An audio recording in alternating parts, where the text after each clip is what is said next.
Everybody, this is Ready to Die Fighting, and I am Kris.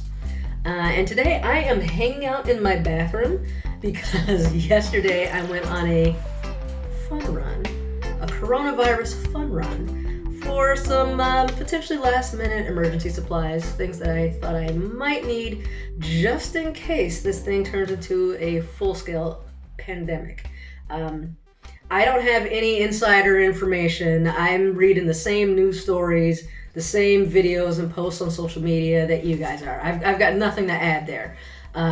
There's a bunch of conspiracy theories, a bunch of politics. I'm not going to address any of that because, I don't know. I got the same stuff that you guys got. Come to your own conclusions.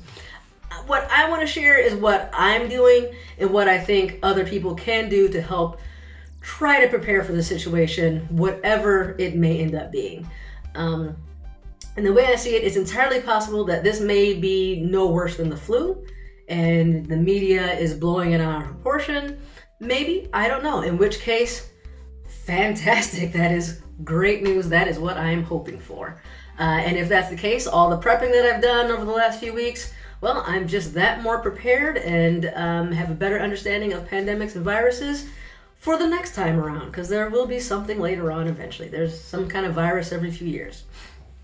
And then if it is something that turns out to be as bad as what we all fear, well, then I'm prepared as I can be. So that's kind of the way I look at these things. I never really see it as a waste of time. It's educational, and I always try to make prepping fun anyway. So we're doing our thing, we're living our lives, but we're not hiding in our house. I'm not going around wearing masks everywhere or anything. I'm not stressing about it. And so I'm hoping you guys are doing the same. Take reasonable precautions, but don't lose sleep over it. You still have to live life for today. So I wanted to show you some of the things that I picked up and some of my thought processes of how we are approaching this pandemic. Big part of it is just education and prevention. So I've been talking especially with the boy, you gotta wash your hands, cover your mouth with your arm. We always have hand sanitizer in the car and things like that, so we're using it a bit more frequently. We do keep some masks in the car, some N95 masks. I was able to get some a few weeks ago. I'm hearing a lot of stories that they are selling out in a lot of places, or either the prices. I don't know if that's true or not. I did go to one store and they were out of them, so there is that. I didn't shop around really though, because I already have some stocked. Next, prevention. Probably the best thing you can do is prepare yourself to treat the symptoms in case you or someone you care about come down with the coronavirus.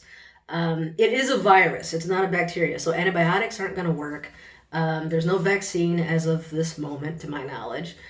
There's no cure for it. It's actually a family of viruses. The common cold is part of the same family. We've got no cure for that either. You just got to ride it out. And so this particular virus, I saw on social media going around that on these Clorox bottles, spray bottles, it says that it can kill the coronavirus, and people are saying it's like a conspiracy theory type of thing. But that there's a lot of coronaviruses. It's a whole family of viruses.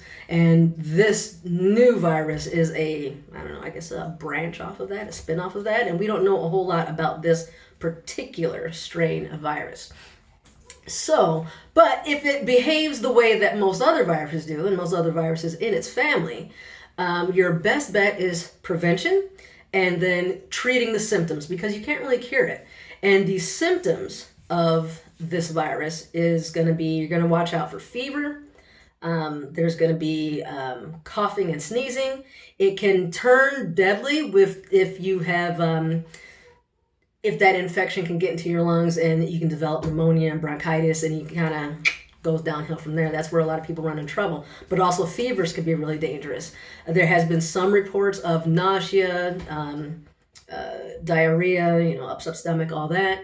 And all of those things in a healthy, youngish person, you should be able to fight those off, especially if you're well prepared. You can stay hydrated and things like that. That's the big thing, is staying hydrated, especially when we're talking about diarrhea and vomiting and even fevers. You're sweating and things. You want to make sure you're hydrated. So that's really where I put my focus of my prepping. Having something like a thermometer so you can monitor those fever levels.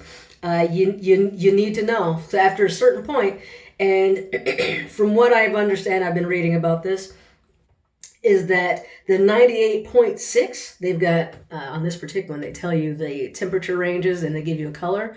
But from what I understand, not everybody, 98.6 isn't necessarily the normal or baseline for everyone. So what's a really good idea is while you're healthy, start taking everyone in the family's temperature, kind of see where their normal is, because it can be different based on your age and metabolism and gender and, you know, whatever else, if you have any other illnesses or anything like that. So just so you know what your baseline is. And then if you suspect someone's getting sick, watch those levels, because a fever can turn dangerous. Let's see. So something else you probably want to get is some form of Pedialyte or Gatorade, anything like that that's going to help you rehydrate. Ideally better than water. You know, I'm in Michigan and Detroit, so everybody here, we do Vernors, but electrolyte powder in some form. I also got some Pedialyte popsicles, things like that. It's like, especially if you have a sore throat, a popsicle might be really nice. Just to try to help make sure myself and the boy stay nice and hydrated in case we do get sick. And that sounds like there's a pretty good possibility. We've been sick almost all winter long. It's been ridiculous. And nonstop coughing. A couple of other things I picked up was these Flintstones vitamins. We usually take vitamins anyway, but this has the immunity boost. And so we've been taking these every day for a few weeks now. And I have to say, they are delicious. They taste way better than the regular Flintstone vitamins. So we've been taking that. And then I recently added some elderberry airborne to the mix. That's what I bought yesterday, and actually that I don't have it in here. So we started taking the elderberry in the mornings and the Flintstones after dinner. And then I also have some elderberry cough syrup. And so elderberry has been shown to not only boost your immune system, but also help you resist the flu in particular. And so it seems like a good choice to maybe stock up on some elderberry stuff. Doesn't really matter what it is. If they're fresh elderberries, dried elderberries, elderberry cough syrup, elderberry, whatever. It seems like a good idea to start adding that into your mix. What else do we have here? Band-Aids. Not all of this is for the coronavirus. Like, this is basically just my medicine cabinet of what I always have. Trying to think of what I picked up specifically for this. I really like NyQuil and DayQuil. Whenever I have a fever, DayQuil knocks it out super fast for me personally. And so this addresses a lot of the symptoms that are going to go along with the coronavirus or a regular flu. So headache, fever, sore throat, minor aches and pains.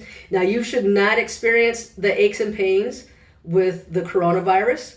It should, I mean, if you have the fever and the nasal congestion and cough, that's more coronavirus. If you have some of those other symptoms, that's more than likely just, I guess, a regular flu or a cold. But it should still help treat those symptoms to help you feel better. And the better you feel, that's just going to make life better, right? So I like DayQuil a lot, NyQuil for nighttime. What else do we have here? Some more cough syrup. I really like the Zarbee's stuff. Pharmacist recommended it to me. She said it was all natural stuff and it works as good as some of the other things. And the boy loves it. I think he fakes a sore throat and cough just so he can have some. But it's made with honey and elderberries. Let's see, what else do we have here? I got a bunch of gloves. I'm gonna tell you what this boy did. He takes these things and he fills them up with water and makes water balloons. That's why I got to keep this stuff locked up. So yeah, he's used up a bunch of them, but these type of gloves are going to be great, especially if you have one person in the family or in the house who is sick. You do not want to transfer it.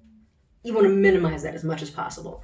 So prepare like an isolation room, you know, one bedroom, make sure it has a door, put some plastic sheeting if you need to, and try to really isolate and quarantine that person in there. Make sure you wear a mask, gloves, goggles. This virus gets through to your soft membranes or your moist membranes and whatnot. So through your eyes, your nose, your mouth. That's how you're going to get it. So if you can minimize that while caring for the other person, all the better. I also picked up a lot of this stuff because I like it that it disinfects the air, but also fabrics and porous surfaces and everything. And so you could potentially spray down the boy's backpack when he comes home from school and his jacket or the bed. You know, my mom used to do that. She used to spray the bed down whenever my dad was sick so she wouldn't catch it. All sorts of things like that. So I think this is a really good to have. Another one that I like a lot, oh, here it is, are these wipes. They work really well. And I like just like the one step, kills the bacteria and everything, and you're good. Or sorry, not bacteria. This kills bacteria and viruses though. Cold and flu virus. I usually keep some alcohol, some rubbing alcohol, 70%. Not so good for wound cleaning because it can damage cells that you want to heal, but good for basic sterilizing, I think, and cleaning. Nasal spray. I always keep some of this. This works great to help with congestion. You know, it's non-medicated or anything. It's basically just salt water. And so that really helps clear things up, make it easier to breathe, which is great to do. What else do we have here? Just regular medicine cabinet stuff. Got a lot of Kleenex stuck up on that, a lot of toilet paper. I always keep plenty of that around. I think that's the main stuff. Something else I want to point out, I've made videos about this in the past, but make your home as comfortable as possible for sheltering in place. If you're going to be stuck in this house for, say, maybe a couple weeks and you can't get out, you don't want to be miserable in here. You don't want to be all stuffy in here. And I do that. Natural lighting helps a lot. I think having pets, having plants, that helps kind of like bring some of the outdoors indoors. And then I also use air purifiers, and I really like my air purifier because it also filters out viruses and bacteria from the air. So awesome. That kind of helps minimize that transfer of illness. And then a humidifier as well, which I believe it's been proven that if you keep the humidity in your home, I think it's around 50%, maybe 55%, that reduces your chances of getting the flu. So I'm basically using the knowledge that I have about the flu to try to help treat and prevent us getting this coronavirus. I think that's about it for this one. Stay clean, stay safe, stay healthy. Be smart about this. Keep cool. You know, I like to say that. Keep cool. Keep calm. We'll all get through this. It'll be fine. Maybe it won't. I don't know. But either way, you can only do what you can do, right? If this information was helpful to you, please hit that subscribe button because, yeah, that helps a lot. I'm trying to grow the channel. I want to make more videos. I'm doing a lot of cool things, I think, coming up in late spring and summer that you guys might want to see. So make sure you smash that button so you will be in the loop. Thanks for watching. Good luck.